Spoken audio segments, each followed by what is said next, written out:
that to work, working in the pro shop, I've gained the knowledge over the years to help people with layouts, equipment, playing the lane, stuff like that. So I guess in that concept, yes, you can consider me a pro, like a house pro or something like that. Yep. That would be fun if you had the time. It would probably be pretty neat to do a kind of like a Pawn Stars show, but a bowling show that.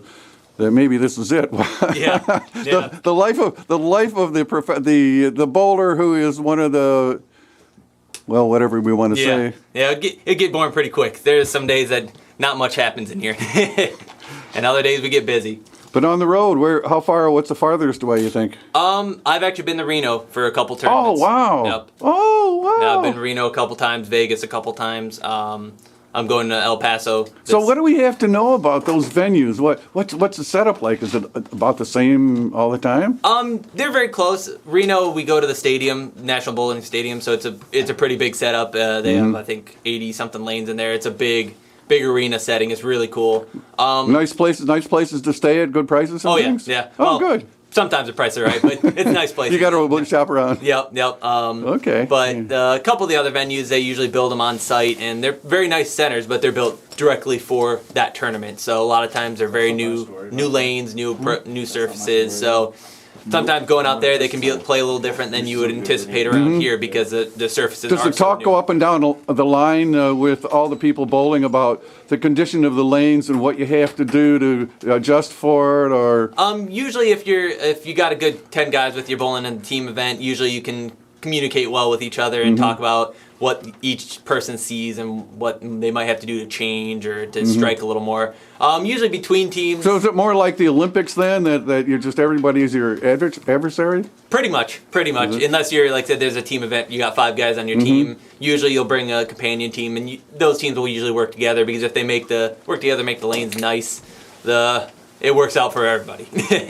What do you think? I'm not up onto the bowling news that much, but who do you think is you're closest to in the professional circuit as far as game-wise? Being able to hold your own, that you could might beat somebody in a series or something that's really up there. But it'd be hard to say that the guys on tour are good. They're very, very good. I would love to hold my own with any of them, but it's hard to say if I would be able to, or if they'd beat me. Right, but then you'd have to go into the tour life. What are you thinking about that? It's definitely a thought in my head. I've bowled a couple of regional events and stuff like that. I've never bowled too many big national events. Someday I plan to. Hopefully this next season I can get out there and bowl a couple more events. But right now, more so just going to the local tournaments for the moment.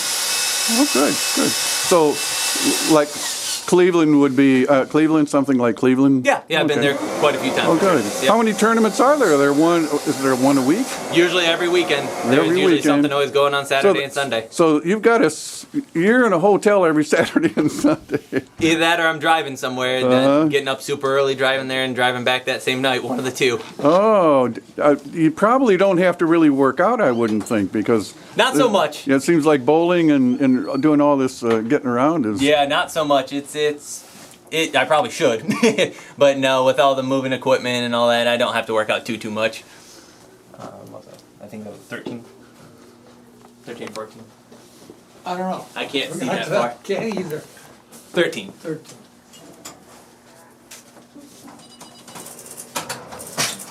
Mr. 900. Some shooting. Thank you, sir. Thank you. Not a problem.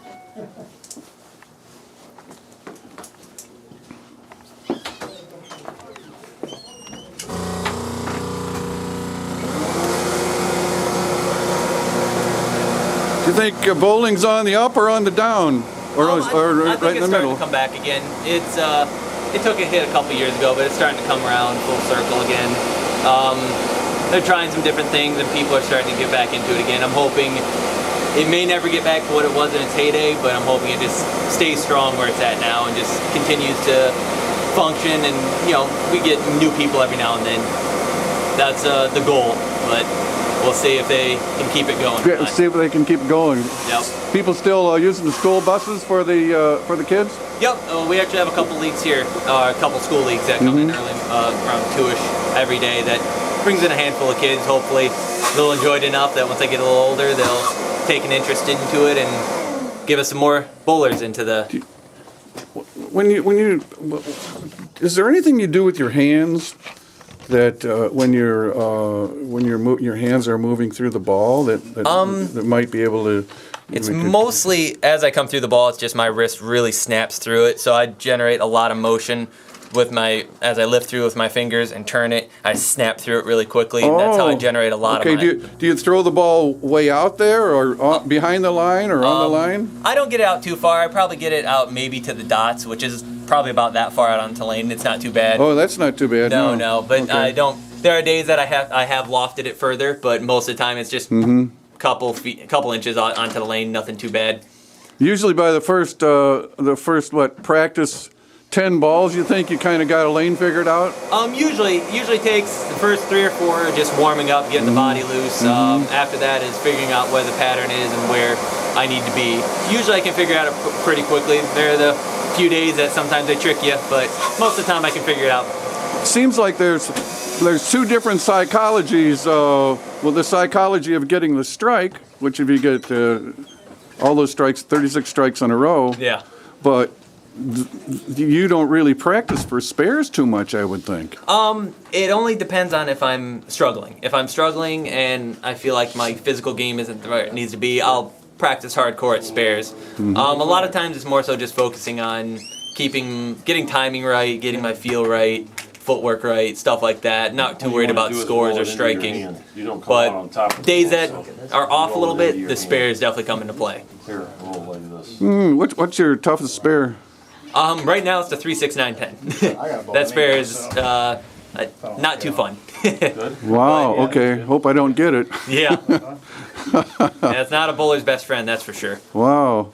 So, do you throw about the same amount of spares as you do strikes normally, or do you throw more strikes? I try to throw more strikes. You try to, right? Some days not so much. They're probably pretty equal if you averaged them out. I've had my days that have been huge that I struck a lot, and then there's days that. Well, how do you feel? Some people kind of like in golf and some sports get kind of they start kind of throwing their hands around and getting mad about it, or I don't know. Do you get into that or anything? Mad at themselves, maybe? I don't know. Yeah, I can be difficult on myself sometimes. I can be a little hard where I get frustrated. I try to keep calm, try to relax, but there are days that you get a little overly frustrated and you do throw your hands up and just defeat. But you try not to do that very often unless it's a bad day. So you bowl on teams also, right? Yeah. You bowl on, all of them are teams? Majority of them. The tournaments I usually bowl in Like are 4 usually and 5? singles. During the weeks, it's usually 4 or 5 man teams. Oh, okay, good. And they're all probably pretty good too, huh? Try to be, yeah. We work hard as a Do you bowl at different bowling alleys? I bowl in the travel league on Thursdays, so we usually hit a different center every week. And then I bowl a couple house leagues that we stay there all week long. Besides the new glass bowl lanes, can you give me a name of another one you kind of liked of the ones you traveled in? Miracle I like pretty much. Miracle Lanes? Okay, yeah, they've been good. pretty nice. Southwick hasn't treated me too bad. Let's see. I like a bowling center up in Michigan we go to called Lenawee County Rec. That one's a nice center, very nice center. Oh, where's that, up on 223? I think so, yeah. Right up in Lenawee up there. And it's a nice little, I think it's a 24-lane center. Maybe a couple more lanes, I'm not sure. I think it's 24. Did you say it's in Blissfield, you say? And a little past it, more past Adrian. Past Adrian, Yep. yeah. Well, Yeah, that's a little trip for a traveling league It's about an hour drive. in the wintertime, yeah. Yeah, it's when we get a lot of snow, it's not fun. Good. Anybody up there, it's a good idea for them to stop in there. Oh, well, what do you think? Anything else we have to know in this little bit of video here that you can think of? Nothing off the top of my head, really. I think we've covered most of the bases of what people have asked me throughout the last couple weeks. And I'll get the names and we'll put all the people that they can get a hold of for videos and everything, and then we'll update it. Okay. And maybe we'll do this another time. Okay. Okay.